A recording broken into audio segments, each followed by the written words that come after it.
Topsy, we have another flight recorder. This one actually has the underwater beacon, which expired in 2014.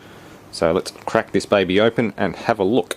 You've got the crash shell with the tape recorder inside it. Got power supply block. This whole block comes out together.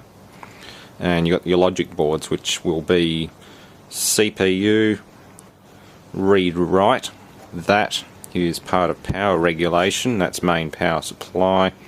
Then you've got CPU, you've got read-write, and you've got analog to digital conversion. Yes, there's some of the power transistors.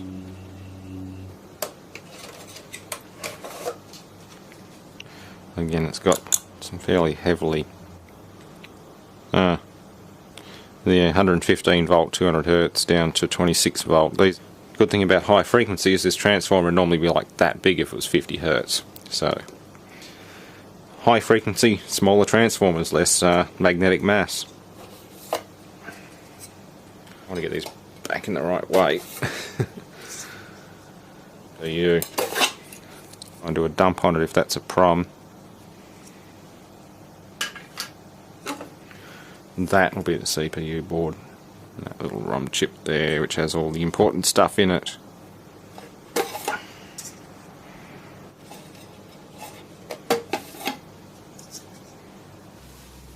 Okay, let's get the power supply module out.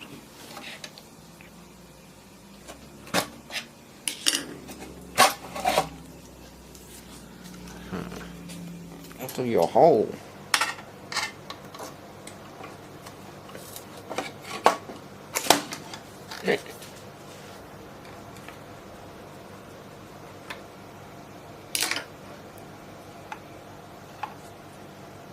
Look at that.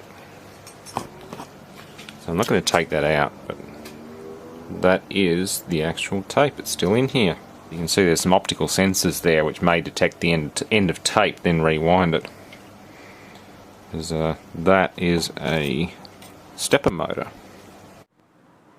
Okay students, as we have seen, this is a type of FDR in which the recording is done with the help of a magnetic tape, and the magnetic tape is continuously rotated with the help of a stepper motor. In some of the FDR, you will find instead of magnetic tape, there is a solid state devices, and instead of stepper motor, they can even use induction motor. Hi, so today we've got another flight recorder. Judging by the size, I suspect this is probably a solid state one, so triax connectors there. Underwater locator beacon was missing from this, but so it's got the standard orange casing with some reflective tape.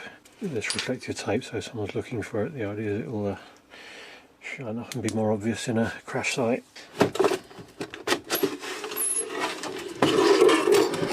Quite a lot of electronics in here. This is a sort of flex rigid PCB assembly, so there's sort of flex that's laminated into the main PCB to provide connections to these two side boards. Looks down here, which goes into this, so this is clearly where the actual data is stored. Right, so this is the electronics assembly. Right, so let's see if we can get into this thing. I've undone some of the bolts. These bolts, I think they've been thread locked in. I had to use an impact driver to loosen most of these, and some of these are actually tubed before I managed to get them off. But let's see if we can go in this end. Looks like I'm guessing there's probably going to be some sort of filling or potting compound in here. Probably some thermal insulation. This feels like a fairly substantial lump of what looks like stainless.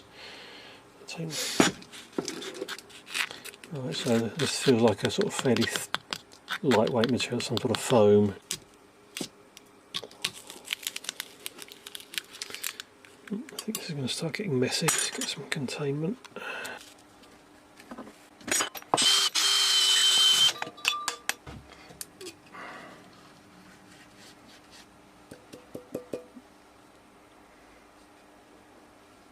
Right, so this is what's inside. There's a few little handwritten things on the side, can't read that much. It's got some potting compound.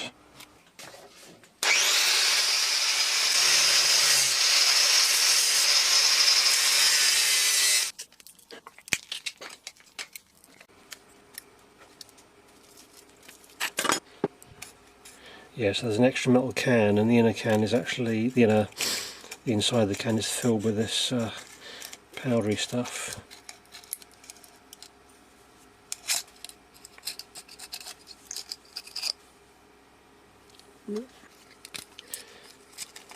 Yeah, so that rubbery stuff, this is just really protecting the flex passing through the lid of this can.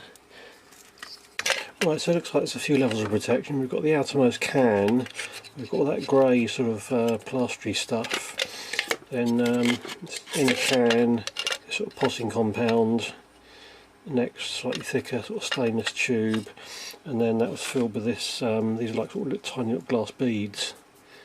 So this is the actual memory module. This is how the construction of solid state memory FDR is.